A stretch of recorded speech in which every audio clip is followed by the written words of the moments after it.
হাইকোর্টের কাছে এই মসজিদ যে মাইক খোলার যে বিষয় নিয়ে মামলা করতে চাওয়া হয়েছিল, সেই মামলা খারিজ হয়ে গেছে গতকাল হাইকোর্টে। দেখুন, বহু মসজিদ থেকে মাইক নামিয়ে নিয়েছে, অনেকেই নামিয়ে নিয়েছে। আমাদের বিভিন্ন মন্দিরেও যে আওয়াজ চলতো, আওয়াজ বন্ধ করা হয়েছে, কেবল সময় বাঁধা আছে, তার জন্য ওরা চালাচ্ছে, অন্যকে ডিস্টার্ব না করে। সরকার নীতিগতভাবে নিয়েছে সিদ্ধান্ত যে বিনা কারণে আওয়াজ বা নয়েজ পলিউশন হবে না, এবং সবাই মেনে নিয়েছেন।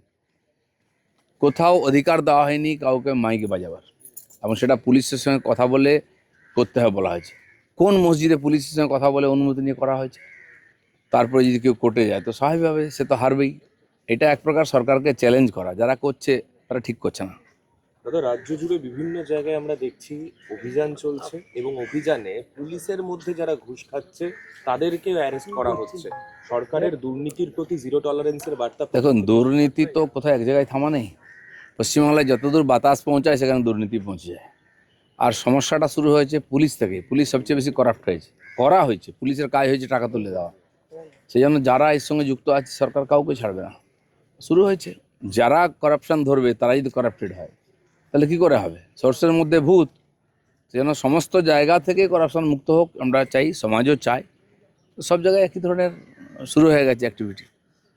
ঋতব্রত বন্দ্যোপাধ্যায় তিনি আপাতত বিরোধী দলনেতা, হাইকোর্টের তরফে আপাতত এই অস্থায়ী সিদ্ধান্তেই অটুট থাকাতে বলা হয়েছে। বাস, সিদ্ধান্ত নিয়ে কোর্ট যেটা নির্দেশ দিয়েছেন ওটা তো চলবে।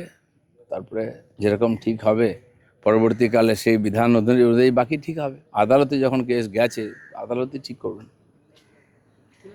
কিন্তু স্পিকারের ক্ষমতা আছে, বিধানসভায় তিনি ডিসিশন নিতে পারেন, তথ্য ইত্যাদি তার কাছেই আছে।